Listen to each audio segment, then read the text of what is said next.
લોકસભાની ચૂંટણી અંતર્ગત ભાજપ અધ્યક્ષ સી.આર. પાટીલની પ્રેસ કોન્ફરન્સ. આપ અને કોંગ્રેસના ગઠબંધન બાબતે પ્રેસ કોન્ફરન્સ.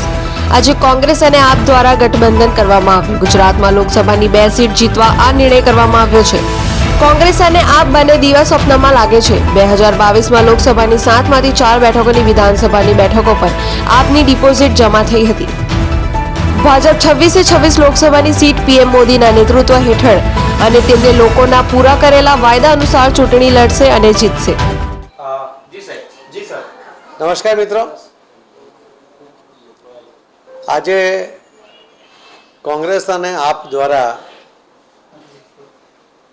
ઇન્ડી ગઠબંધન એમના દ્વારા ગુજરાતની અંદર લોકસભાની 2 સીટ જીતવા માટે નિર્ણય લેવામાં આવ્યો છે. મને એવું લાગે છે કે કોંગ્રેસ અને આપ બંને હજુ પણ દિવા સ્વપ્નમાં રાચે છે. વાસ્તવિક ભૂમિ પર આવવા માટેની એમની તૈયારી નથી.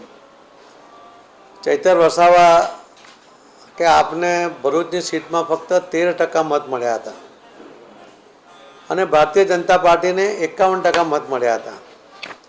કોંગ્રેસને લગભગ 25-26% મત મળ્યા હતા. બંનેના મતો ભેગા કરીએ તો પણ લગભગ 13% મત ભારતીય જનતા પાર્ટીના વધારે છે. અને જો આપની વાત કરીએ તો આપમાં ચૈતર વસાવા સિવાય બાકીની એટલે કુલ 7માંથી 4 વિધાનસભામાં આપની ડિપોઝિટ જમા થઈ ગઈ હતી.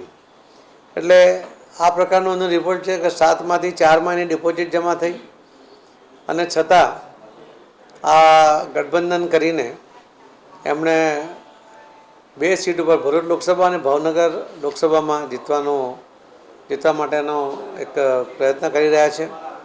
ભાવનગરની સીટ પણ અમારી મજબૂત સીટ છે. વર્ષોથી અમે સતત એને જીતતા આવ્યા છે. ત્યાં પણ અમારું ખૂબ સારું એ વાતાવરણ છે. પણ મને એક વાત યાદ આવે છે કે એક ગામમાં જ્યારે આગ લાગી હતી, એ ગામમાં એક લંગડો અને એક આંધળો 2 જણા એમણે ગઠબંધન કર્યું હતું. અને એમાં આગમાંથી બહાર નીકળવા માટે એવો નિર્ણય થયો હતો કે જે આંધળો છે એ ચાલી શકતો હતો, તો એના ખભા ઉપર એ લંગડો બેસી જાય અને જે ઉપર બેઠો એ લંગડો હતો એ રસ્તો બતાવે અને આંધળો એ રસ્તા પર આગળ વધે ને એ રીતે લોકો આગમાંથી બહાર નીકળી શક્યા હતા.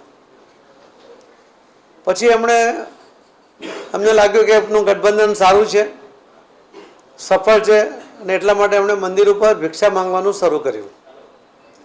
અને ભિક્ષા માંગતી વખતે જે પૈસા આવતા હતા એમાંથી એ લોકો બંને સરખા ભાગે વેચી લેતા હતા. પણ ધીમે ધીમે જ્યારે એ જે આંધળો હતો એને લાગ્યું કે હું જેનું વજન ઉપાડું છું એનું વજન વધી રહ્યું છે, એનો મતલબ છે કે જે ભાગ સરખો પડતો નથી અને વિશ્વાસઘાત થઈ રહ્યો છે. એટલે આંધળો અને બહેરાનો જે વિશ્વાસઘાત થયો હતો એવો જ સ્થિતિ અહીંયા પણ થવાની છે. અહીંયા પણ આંધળા અને બહેરા 2 જણા ભેગા થઈને ગુજરાત જીતવા માટેનો દિવા સ્વપ્નમાં રાચી રહ્યા છે.